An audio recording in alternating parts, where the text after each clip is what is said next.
Thank you, Sai, and thank you, Arvind. Thank you, everyone. What a wonderful morning it has been. I'm still very overwhelmed. Thank you for all your wishes. Over the past year alone, we've seen markets swing sharply on the back of geopolitical tensions, a lot of changes happening in terms of technologies as well. And of course, AI, we can't have any conference or any discussion without AI now. So I was reading up a report from the World Economic Forum where it said that nearly 50% of our jobs are going to be redundant because of AI. So, in a world where markets are shifting so rapidly, careers are evolving so fast, uncertainty kind of feels like the real norm. And volatility is no longer like, a one off event. It seems like one of our Java environments. It feels like that's the environment we've got to learn to be in. When we think about leaders, then for leaders now it becomes very important to be agile and be able to think clearly, give direction more crisply, and lead with confidence. Now, how do we build that? So today we are going to talk in this panel about vision to action, and we've got leadership, resilience, and a wealth of influence. And as Sai pointed out, these are very heavy words. We could do any one of them through the day. So we have with us a very, very strong lens here from Shailaja Manacha, who's a leadership coach. She has over 24 years of leadership coaching behind her.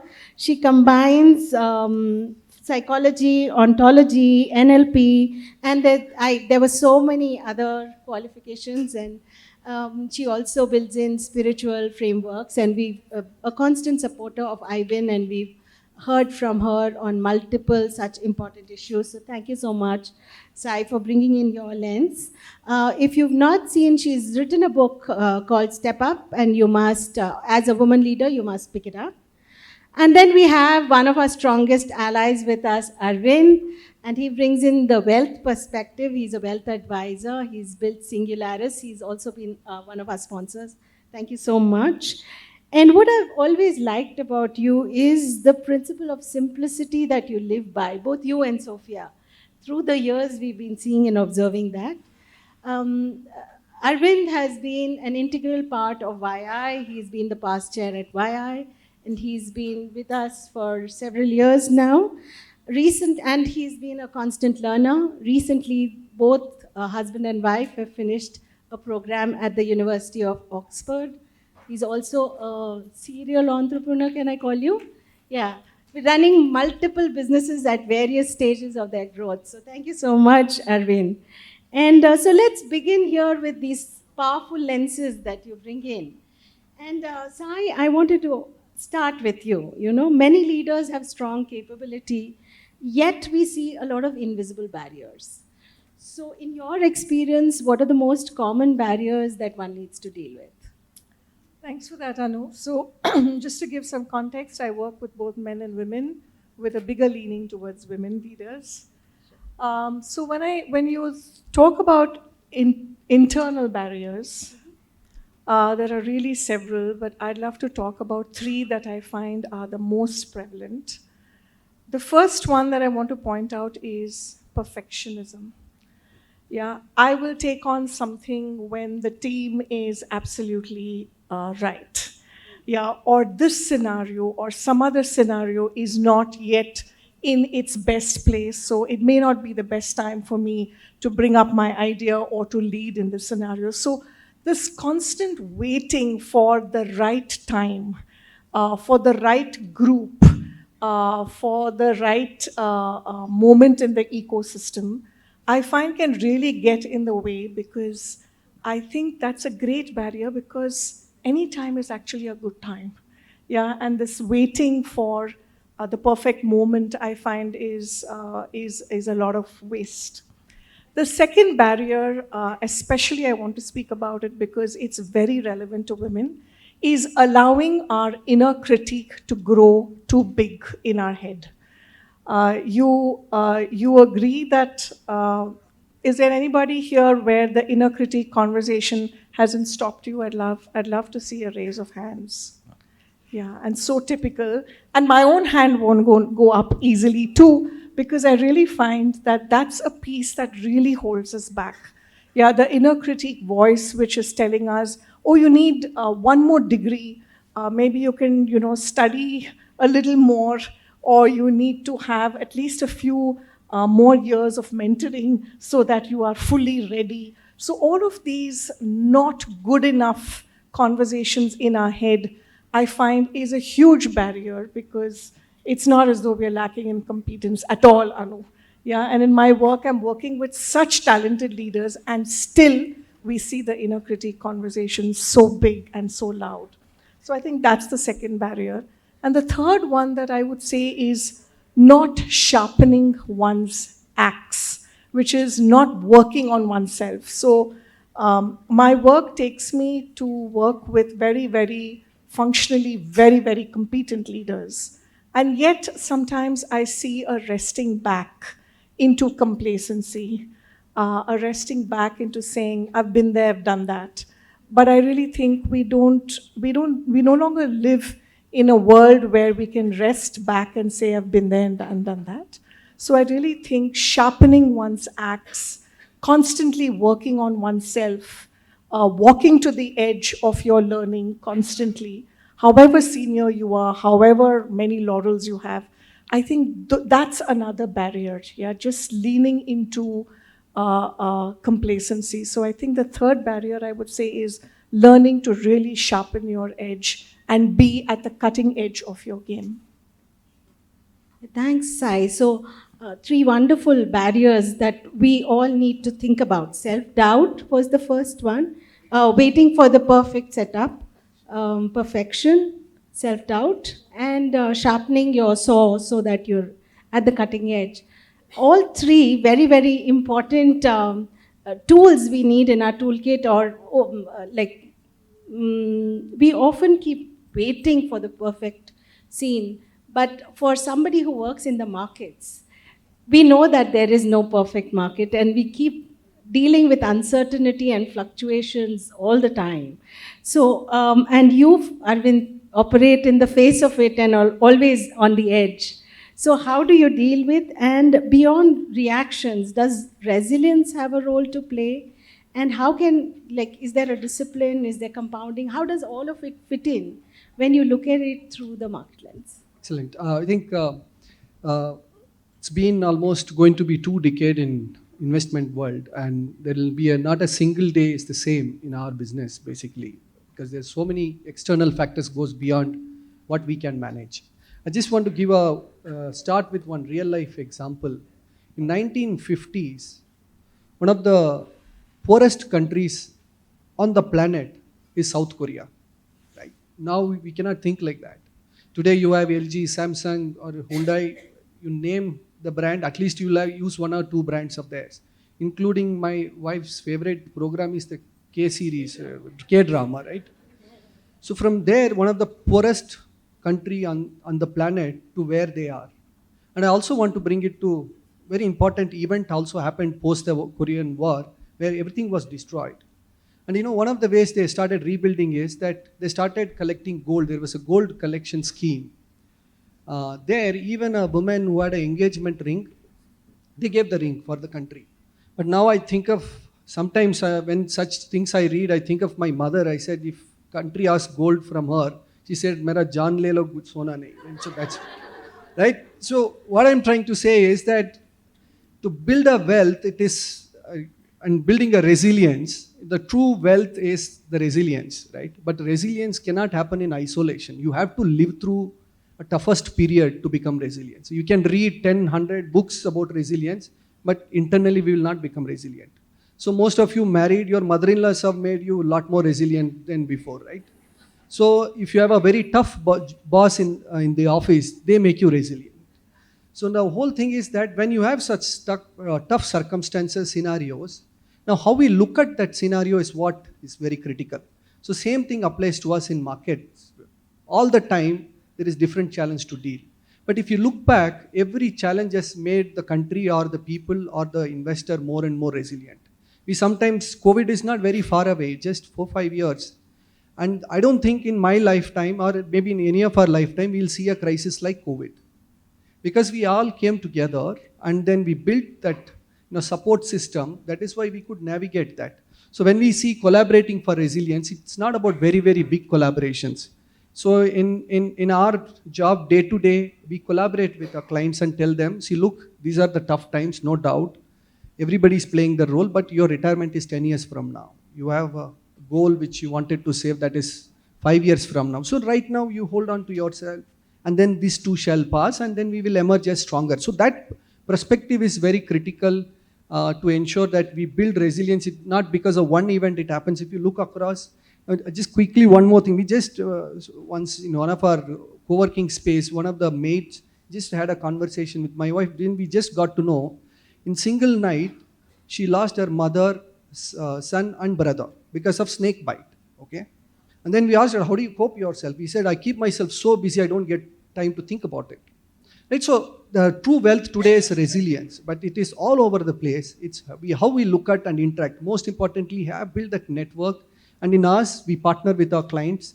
There will be markets ups and downs. We ensure that we keep telling them, look at the goals and we'll be okay. That's one way to manage resilience. Thanks. So a goal-focused approach is what you're talking about. Great. Nevertheless, I think what I'm hearing is that whether it's mind or market, the test is going to be the same. How it's more of a mind game. Sai, I wanted to check with you, and maybe if you can share with us one practical shift that we can have to move towards a more steady future, and if there are any tools that you can talk about. Sure. I'm happy to point to two things actually. I find health hai to sab kuch hai. Health hai to sab kuch hai. Yeah. A big round of applause on that. Yeah. And we have a health and well-being pillar which is enabling all this for us. And I say this also because in my work with women, time and again, what comes up is how we put ourselves at the end of the list. Yeah, everybody else's needs are far more significant. So I think physical health, but I would also add to that mental health. Yeah, and I see, emotions right there on the board. So I think physical and emotional health, we need to see that as a very significant investment. Yeah, it is something that we all really need to commit to. It needs to be on our vision board every year. Not a year. Every year, I find we need to put it on our vision board.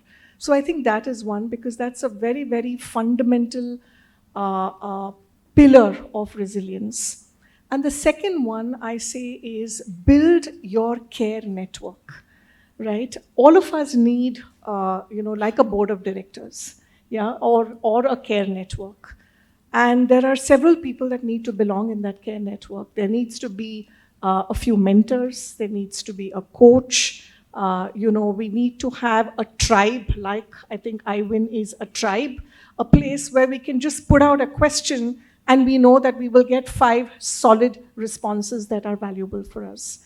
Yeah, and investing time in family and friends. This is part of our network, and sometimes in our rush to leadership and achievement, these aspects get missed out. So I really think that building a solid support and care network is at the cornerstone of resilience. Because if we think at any time in our lives when we have felt weak, when this care network is just a phone call away, we immediately feel our spine become stronger. Yeah, so I think 2 things is what I would say: emotional and physical health, and building a care network with intention and nurturing it. Wow, that's wonderful. If you have one takeaway from this session, this would be it. But we can't miss out the practical aspects that we also talk about. The internal aspects you've brought in beautifully. Arvind, I'd like to hear from you. How do you see wealth wisdom, and where do you see the sense of abundance that comes in, or the optimism that comes in? I think that question already Vijay sir answered on the stage. See, the moment where the traditional wealth management, the convention is that always plan for children education, home, and then retirement and things like that. That made a lot of relevance at those times. And now we are in a world, it's fast changing, and making money is also not very difficult. Like unlike before, the jobs were very less. Now there are lot more jobs. All that we need to do is that keep skilling ourselves, as Sai mentioned. But what is very critical for now, what I feel is that the moment you narrow down to completely to yourself, my home, my children, my retirement, because all of them will go. One day you will have your own house, your children will graduate and they will go away, they will have their own life. And then you just reach the retirement stage, and our life expectancy is going to be 100. That is given. It's government declared is 70 plus now, so it's going to be 100 plus because of health advancement. Now think of the 40 years, what you're going to do in your life. And you're no more going 12 hours, 13 hours, city like Bangalore, going to work is 3-4 hours, and then you meet your colleagues, you have back-to-back meetings, you are fully busy, and suddenly you reach a stage where you have all the time in your life, but then you're clueless what to do, and then you end up watching all the phones and televisions, and then it leads to other consequences. So the wealth way around we have to look at it is that it is not just retirement. Beyond retirement, you need to build a purpose. How you can be more valuable to the society, to the people around you. The moment you expand your horizon, then the goalpost changes. That builds a process in you that I need to be a continuous learner. I need to be a earner, not no more for my family, but I want to create an impact. I want to start an NGO. I want to have a cafe in my retirement so that in the morning I have a purpose to wake up and go. The moment we change this, then it will, what will happen is then you get much bigger purpose than only about yourself. And the second is because of that purpose, you start going to work with a lot more meaning and you will enjoy the work even better. And over a period of time, when you stay focused on building your skill sets and health, as I mentioned, and social net worth, the wealth is not going to be a problem, because along with compounding of your wealth, and wealth compounding does not happen in isolation. There's a lot of talk about passive income, passive income. I just keep saying that's the most ridiculous thing you can discuss today. It's the income comes from your abilities, your capabilities. You should focus on compounding your wealth, your skills, your learning. Naturally, wealth compounding will take place. It's coming from a wealth manager, by the way. It's been so please focus on that. Look beyond your family, your children, and how you can be more valuable in good years post-retirement. We call it golden years for a reason, they say it. I think once you do this, the compounding and wealth, everything will fall in place. The rest is technicals. Great, thank you so much. That's very, very wonderful. And the way you describe the wealth wisdom, and we often speak about how our influence is not limited to just our families alone. We are able to influence other families and pull them out and make a whole change in the economic situation of society, as well as, I think, a lot of our confidence. It's not just about us growing in confidence, but we also give confidence to people who work with us, around us as well. Yet as leaders, I think we are riddled with self-doubt. So Sai, if you can bring in the perspective of how we can move from self-doubt to confidence. And I think all of us here deserve to be there. Absolutely, Anu. I think, I often think that we live in a world which is full of eye candy. Mm-hmm. Yeah, we're constantly looking outside. And if you look at the world of social media, of course, all of us are there and we put our stories. But what it also means is that we look at others and we say, oh, that's so good and I want that. Or, okay, this person's life is so happening, look at mine. So I think there is a constant looking outside for solutions, for ideas, for inspiration. Yeah, and I say, yeah, okay, great, look outside. But I really think what we need to start doing is look inside. Yeah, because I believe that we are beings of tremendous inner wisdom. Yeah, I'll quote Kabir. Kabir says, "Pani mein meen pyasi." The fish is thirsty in the water, even though she's in the river. The mriga. So Kabir says, mriga is looking all over the forest when the kasturi is in the nabhi. Yeah, so we have tremendous wisdom, Anu. Yeah, and if we look within, we will get our answers. We will know what should be our purpose. What is it that makes me tick? So I really think we need to look within. Yeah, and that needs to be our first move rather than look outside. And the second piece that I would say to move to confidence is to take a strength based approach.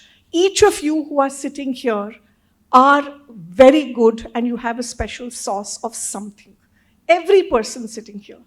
So I really think that instead of constantly looking at what do I not have, how about we build a strong base and stand on a strength that we have? Because moving from a place of strength is always so much more solid and easier than thinking about what I don't have. So take a strength based approach to your life, to your goals, to your purpose, to your role. Allow yourself to just stand and build from your strength. So I think that really allows the confidence to return and we can be far more anchored in that. Great. That I really like what you said, build in with your strength. And I can see the clock ticking away, so I'm going to kind of crisply take one or two, a rapid fire question for you. But I wanted to build on your thought of building confidence and that all of us have that agency. I think where leaders kind of hesitate sometimes is when they lack clarity. It could be clarity of thought, clarity of finance, or whatever. And I think in my space of financial literacy, I find that when you understand the language of money and the language of economics around you, it brings in a lot of clarity and it draws more confidence. And that is a big enabler in itself to expand your influence. So, I just wanted to kind of share that. But now I have a rapid fire for the both of you. We've heard both of them speak from, the internal aspects that you brought out and the external. But how do you really live it as a person? So let's say there's a bad day. What do you do after a bad meeting in the first 10 minutes? I would go and stand in my balcony and look at the trees and just say thank you to my body and my breath that I've done nothing to deserve this, but I'm still here. Okay, and you, Arvind? I just start crawling. I start seeing my children photographs in the phone. I become okay. And I say right now it's okay. Amazing, amazing. And where do you get your best ideas? Is it in, because you do a lot of creative workshops as well. So is it in the shower or the car? No, I get my best ideas on my morning walk. Ah, okay. Entire house complains I take shower for an hour. So I'll best up the idea. And Sophia, maybe while he's dancing, right? I believe one shower. Okay, okay. Would you like to recommend a book or anything that you follow in terms of what is your go-to place for motivation? I love all books of Brené Brown, so I'm a big fan. One of my favorite book is Fooled by Randomness by Nicholas Taleb. Yeah. So that taught me a lot about. Yeah. Thanks. So thank you both for bringing in the clarity and candor for the evening. And that sets the tone for the day today. Each of these subjects we are going to deep dive into today. And, you'll get to hear more about it. So thank you both for your time. Thank you, Arvind.